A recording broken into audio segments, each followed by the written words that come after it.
नमस्ते दोस्तों। हिंदी साहित्य की बेजोड़, उम्दा और अनुपम कहानियों के चैनल में आपका स्वागत है। आज सुनिए सुप्रसिद्ध हिंदी लेखिका सुनीता जैन जी की कहानी उन्हें जाने दो। तो शुरू करें कहानी, उन्हें जाने दो। उस दिन नौकर छुट्टी पर था। घंटी बजने पर दरवाज़ा मैंने ही खोला। वो मुझे देखकर मुस्कुराई। रीना जी? हाँ जी, पर मैं शीला पांडे हूँ। अच्छा, आइए, अंदर आइए। आपकी बेटी और मेरी बेटी एक ही क्लास में पढ़ती हैं। अंदर आ, उसने बताया। मैं बहुत दिनों से आपके उपन्यास कहानियाँ पढ़ती आ रही हूँ। बड़ी भक्त हूँ आपकी। वो हंसी। एक दिन मैं बैठी वीकली में छपी आपकी कहानी पढ़ रही थी तो आरती, मेरी बेटी मतलब, बोली, मम्मी ये तो शबनम की मम्मी की कहानी है। बस तभी मैंने निर्णय कर लिया था कि आपसे अवश्य मिलूंगी। वो बोलती रही। मैं सकुचाई सी उसे परखती रही। 35 के आसपास उसकी वय होगी। कुछ स्त्रियां इसी उम्र में अपने पूरे निखार पर आती हैं। पतली कमर की उस खूबसूरत महिला की साड़ी और सलीका दोनों उसके अतिरिक्त सुसभ्य होने का पता दे रहे थे। देखिए, हमारी एक सभा है, वो कह रही थी। सभा भी क्या, बस ऐसे ही महीने या 15 दिन में कुछ कलाकार एक जगह इकट्ठे होकर गपशप कर लेते हैं। हमने सुना है कि आप कभी किसी सभा गोष्ठी में नहीं आती। लोगों का अनुमान था कि शायद थोड़ी बदमिजाज हूँ। नहीं नहीं, वो हंसी। लोगों का ख्याल जो भी ख्याल हो, मुझे पूरा विश्वास था कि जो ऐसी आत्मा को छू लेने वाली रचनाएं लिख सकता है वो व्यक्ति सिंपल के अतिरिक्त कुछ हो ही नहीं सकता। इसीलिए मैं आपको लेने आई हूँ। हमारी अगली सभा में आपको जरूर आना होगा रीना जी। पर मैं तो, वो सब नहीं चलेगा। भला क्यों नहीं जाती कहीं आप? लोगों से मिलकर बड़ी घबराहट होती है। इंसान इंसान से मिलकर घबराएगा तो जिएगा कैसे? मैं तो परसों आपको 5 बजे पिकअप कर लूँगी। वो मुझे लेने आई। एक बार नहीं, कई बार। वो जिद करती, मनुहार करती और खींचकर मुझे ले ही जाती। सभा में तो उसके जाते ही जान आ जाती थी। जब मैं उससे कुछ परिचित हो गई तो पता लगा कि वो ना तो लिखती ही है, ना चित्रकारी करती है, यहाँ तक कि आलोचक भी नहीं है। फिर भी वो लेखकों, चित्रकारों और आलोचकों के बीच का सूत्र है। सभा में अधिकतर ऐसे कलाकार थे जो अभी प्रसिद्धि की सीढ़ी पर पहला या दूसरा ही पैर जमा पाए थे। प्रायः ये सभी कलाकार अपनी प्रतिभा से त्रस्त और अपने अहम से कुंठित थे। ऐसे में यदा कदा तनाव उत्पन्न हो ही जाता। शीला जहाँ भी देखती कि लोगों में किसी बात का मन मुटाव बढ़ रहा है या वे एक दूसरे को उघाड़ने पर आ गए हैं तो वो जाकर झट स्थिति संभाल लेती। जब कभी वो देखती कि कोई आलोचक जानबूझकर किसी नई लेखिका के पीछे पड़ गया है और आरोप लगा रहा है कि लेखिका अश्लील शब्द का बहुत इस्तेमाल करती है, तो शीला उस लाल नीली होती लेखिका के कंधे पर हाथ रख उसे वहां से ले जाती। जाते जाते पूछती जाती, अरे सक्सेना साहब, जरा अश्लील की परिभाषा तो हमें कभी समझा दीजिएगा। अगर शीला किसी को कहते सुनती कि फलां का फलां से चल रहा है या कौन किसकी रखैल है तो वो एकदम विषय बदलवा देती, ये कहकर, भाई वे लोग खुशनसीब हैं जो जिंदगी को जीते ही रहना चाहते हैं, मर नहीं जाते थक कर। शीला को जो लोग नहीं जानते थे वे उसकी बातों से थोड़ा स्तंभित रह जाते, चौंक जाते और एकाध पुरुष उसके इर्द गिर्द पूरी निर्लज्जता से मंडराते ही रहते। पर शीला इन सब से बेखबर इस कलाकार मित्र से उस तक सारी सभा में हंसती बोलती रहती। कभी कभी मैं शीला की इस बेखबरी पर हैरान होती या गुस्सा कर लेती थी। एक शाम मुझे कुछ अधिक गुमसुम पाकर वो बोली थी, क्या बात है रीना दीदी, बोर हो गई क्या? जाने कब वो मुझे इतनी आत्मीयता से दीदी कहने लगी थी। बताओ ना, क्या बात है? तुझ पर गुस्सा आ रहा है। अच्छा, गाड़ी कुछ धीमी कर वो बोली थी, पर क्यों? तू इतनी अश्लीलता बर्दाश्त कर लेती है? किस ओर इंगित कर रही हो दीदी? आज शाम ही को लो ना। वो शुक्ला कैसे तुझे अपनी ओर आकर्षित करने का यत्न कर रहा था और तू मुस्कुराए जा रही थी। शुक्ला? अरे वो जिसकी मोटी तोंद है। गाड़ी एकाएक रोक दी। मेरी ओर देखकर बोली, सच ही क्या वो मेरी ओर आकर्षित था? फिर शाम की सारी घटना जैसे मन ही मन याद कर खूब जोर से हंसती। शीला के इस अछूते शिशुवत स्वभाव से मैं हार जाती। कुछ कहते नहीं बनता सिवाय इसके, अच्छा चला गाड़ी, क्या चकचक करती है हमेशा। दीदी, मुझे दुखी देखकर वो कहा करती थी, बेकार ही इतनी सेंसिटिव हो, सब चलता है, ये तो जीवन है। और मैं सोचती, क्या वास्तव में व्यक्ति इतनी सादगी में जी सकता है? ये सादगी भी कोई मुखौटा तो नहीं? नहीं, मुखौटा नहीं थी। कितनी बार कनॉट प्लेस के किसी एम्पोरियम में कोई बहुत खूबसूरत जामावर देख या झवेरी के यहाँ कोई सुंदर आभूषण देख शीला की आंखों में जाने कितना तरल आह्लाद भरा था। सड़क पर अक्सर ही वो गाड़ी एक और खड़ी कर किसी राह चलती लड़की या महिला को देखने लगती, कहती, देखो ना रीना दीदी, कितनी सुंदर साड़ी है। और गाड़ी में बैठी कोई अन्य मित्र यदि कह देती, पर शीला, तुझ पर यह साड़ी अच्छी नहीं लगेगी, तो शीला गाड़ी स्टार्ट करते आहत होकर कहती, साड़ी सुंदर है, पर इसलिए नहीं कि मुझ पर अच्छी लगे। तब मेरी ओर निरीह सी देख लेती, मानो कह रही हो, दीदी तुम तो समझती हो ना मैं क्या कह रही हूँ। और कुछ ही महीनों की दोस्ती में मुझे शीला से प्यार ही नहीं हो गया, उसकी चिंता भी रहने लगी। इतना रूप, इतना धन और इतनी सुरुचि लेकर कैसे ये जी पाएगी इस कपटी दुनिया में?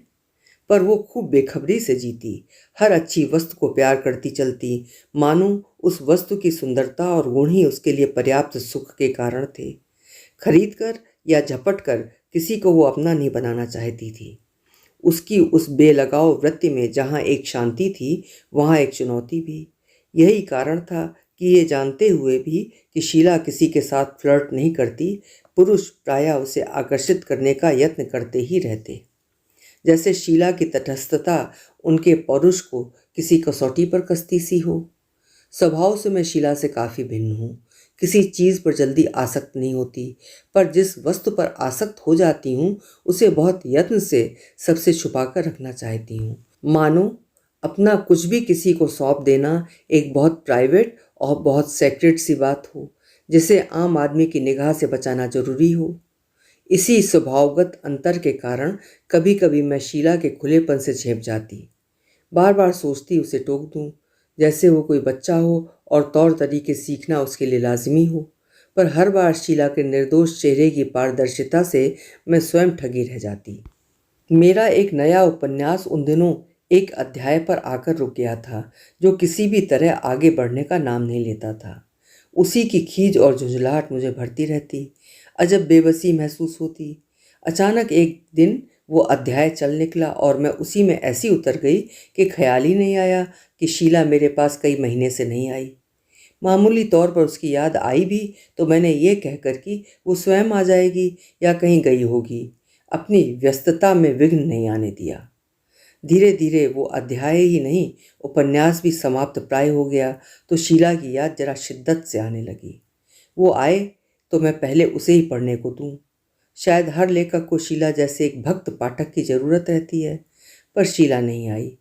इससे पहले कि मैं उसे खोजने निकलूं, सभा की ओर से एक अन्य महिला का फ़ोन आ गया।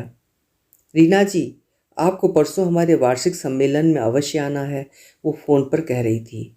भाई आ जाऊंगी, पर यह शीला कहाँ है? यही तो हमें भी नहीं मालूम, हम तो उसे फ़ोन कर कर के थक गए। कहती है हाँ मैं आऊँगी और आती ही नहीं। सभी सदस्य उससे बहुत नाराज़ हो गए हैं।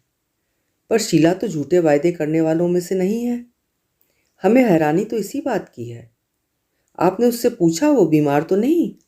नहीं, बीमार नहीं, पर बात ज़रूर कुछ है। मुझसे नहीं रहा गया, तभी टैक्सी ले उसके घर आ गई। ढलती सी दोपहर थी। शीला अपने बगीचे में खड़ी माली को कुछ समझा रही थी। बिखरे बालों और कश्मीरी कढ़ाई की मैक्सी में शीला और भी मासूम सी लग रही थी। मुझे देखते ही मेरे पास आकर दोनों हाथ उसने पकड़ लिए, पर बोल नहीं पाई कुछ भी। कैसी हो शीला? अच्छी हूँ दीदी। आई नहीं इतने दिन से? ऐसे ही अंदर आओ ना, या कहो तो यहीं लॉन में बैठें। यहीं बैठेंगे। वो अंदर चाय भिजवाने गई। इस बीच उसका नौकर लोहे की सफ़ेद शीशा जड़ी गोल मेज और लाल मखमली गद्दियों वाली कुछ सफ़ेद कुर्सियां बाहर रख गया। शीला के बगीचे के उत्तरी सिरे पर अशोक वृक्षों की कतार ऐसे लग रही थी मानो बहुत सारे झबरे जानवर सिर झुकाए खड़े हों और पत्ते ऐसे चमक रहे थे जैसे किसी ने कपड़े से पोंछ पोंछ कर उन्हें चमकाया हो। मैं उन्हीं वृक्षों के पास खड़ी थी जब शीला बाहर लौटी। नौकर चाय की ट्रे मेज पर रख गया था। मुझे अपने घर में अपने आसपास देख शीला की आंखों में गीली कृतज्ञता उभर आई थी। उसके कहने से माली मेरे लिए गुलदाउदी का एक बड़ा सा गुच्छा तैयार कर रहा था। हम चाय का दूसरा प्याला पी रहे थे। वो बातचीत करती भी चुप थी। मैंने सीधा सवाल कर दिया। वो जानती थी मैं ये सवाल करूँगी ही। एक तैयार सा जवाब उसने दे दिया, नहीं दीदी, बीमार नहीं हूँ। फिर कैसे बताऊँ, किसी से प्रेम व्रेम हो गया है क्या? मेरे सवाल का वही असर हुआ जिसकी मुझे आशा थी। हाथ का प्याला उसने मेज पर रख दिया। जरा सीधी होकर बैठी। प्रेम? उसने दोहराया। मुझे जानती तो हो दीदी, प्रेम व्रेम की बीमारी मुझे नहीं होती। और वो जल्दी जल्दी बताने लगी कि करीब 6 महीने से वो जब भी घर लौटती तो लगता कि घर में एक खास तरह का शोर है या वाइब्रेशंस हैं। एक कमरे में रेडियो चल रहा है, दूसरे में टेप रिकॉर्डर, तीसरे में रिकॉर्ड प्लेयर, और उसके तीनों बच्चे उसी शोर के साथ झूम रहे हैं। उसकी लड़की इसी वर्ष 16 की हो गई थी। 15 और 13 वर्ष के 2 लड़के थे घर में। उसे लगने लगा कि तीनों बच्चे अजनबी होते जा रहे हैं। लड़की अब उससे अधिक बात नहीं करती, कतराती सी रहती है। न पूछती मम्मी कहाँ जा रही हो, न पूछती मम्मी कब आओगी। लड़के भी अपने अपने कमरे का दरवाज़ा बंद करके बैठे रहते। अगर किसी कामवश शीला दरवाज़ा खोले भी तो उन्हें अच्छा नहीं लगता। कभी कभी तो वे अंदर से लॉक लगा कर बैठते हैं। बस ऐसी ही छोटी छोटी बातें थीं जिनसे शीला चोट खाती चली गई। दीदी, मुझे भय लगने लगा है। ये लोग कौन हैं? क्या मेरे ही बच्चे हैं? मैं कौन हूँ? क्या इनकी माँ हूँ? आंसू उसकी गहरी आंखों में कुछ देर भीग कर बह आए। मेरी ओर से चुप कराने का कोई यत्न न होते देख उसने आंसू पोंछे। नाक को रुमाल पर दबाकर कुछ देर बैठी, फिर छोटी छोटी स्मृतियों को जोड़ने लगी। बेटी की जब सहेलियां आती हैं तो वे लॉन के किसी कोने, गेट के बाहर या छत पर फुसफुसा कर बातें करती हैं। पास से गुजरो तो एकदम चुप। पीछे अपमानित कर दे ऐसी दबी सी हंसी हंसती हैं ये लड़कियां। मैं मुझे लगता है कुछ फालतू बेमतलब अनाकर्षक चीज़ हूँ जिसका उनके जीवन में कोई पॉजिटिव रोल नहीं रह गया है। इससे भी गहरी होती एक नश्तर चुभन कि कुछ होने वाला है, कुछ हो रहा है, क्या नहीं जानती। एक दिन लड़की के कमरे में सुई धागा खोजने चली गई। मुझे देखते ही आरती ने पलंग के गद्दे के नीचे कुछ छुपा दिया। पत्र, पुस्तक, तस्वीर, डोंट नो। लड़कों के कमरे में ये कहने गई कि रेडियो थोड़ा धीरे चलाओ, तो दोनों लड़के फर्श पर एक दूसरे से गुथे पड़े थे। लड़ाई कैसी, किस लिए? इतना बताते बताते शीला कांपने लगी। गोदी में रखा अपना शॉल मैंने उसके कंधे पर डाला। चाय का ताज़ा प्याला बनाकर दिया। पूछा, शीला तुम्हें याद है मेरे घर का पता तुम्हें किसने दिया था? आरती, शबनम, आपकी बेटी। आपके घर में भी तो इस उम्र की बेटी है, आपके यहाँ ये सब नहीं होता? होता है शीला, यही सब होता है। आप कैसे सहती हैं? आप तो मुझसे भी ज़्यादा सेंसिटिव हैं। मेरी एक गुरु है शीला नाम की, उसने मुझे सिखाया कि ये सब जीवन है। मैंने तब वो बात कितने सहज ढंग से कह दी थी दीदी। मैं जानती हूँ कि एक उम्र में हम भी कुछ किताबों के हिस्से बार बार पढ़ते थे, कॉलेज में इधर उधर पेड़ों के नीचे लेटे बेमतलब की बातें करते थे। पर दीदी हम रियल थे, वे बातें रियल नहीं थीं। अब लगता है ये बच्चे रियल नहीं रहे, वे बातें अधिक रियल हुई जा रही हैं। शीला, थोड़ा हौसला सब्र रखो, स्वयं को बचाओ, उन्हें जाने दो। बच्चे कुछ ही अरसे में अपने आप में लौट आएंगे। सच दीदी? उसे विश्वास नहीं हो रहा था। घड़ी की ओर देखकर वो रोती सी बोली, देखो 3:30 बजते ही जैसे ही बच्चों के घर लौटने का समय होता है मुझे बुखार सा चढ़ने लगता है, कांपने लगती हूँ किसी दुराशा से। बताओ ना दीदी, मुझे इतना डर क्यों लगता है? चाय की खाली केतली उठा वो और चाय लेने चली गई। अभी आप सुन रहे थे सुनीता जैन जी की लिखी हुई कहानी उन्हें जाने दो। रोज़मर्रा की ज़िंदगी में बहुत छोटी छोटी बातों पर हो जाने वाले अवसादों को पॉइंट करके वो एक कहानी लिखती हैं। आशा है आपको उनका लेखन पसंद आता होगा। आप कमेंट बॉक्स में अपने विचार ज़रूर लिखिएगा। फिर मिलेंगे। आपका समय शुभ हो, मंगलमय हो।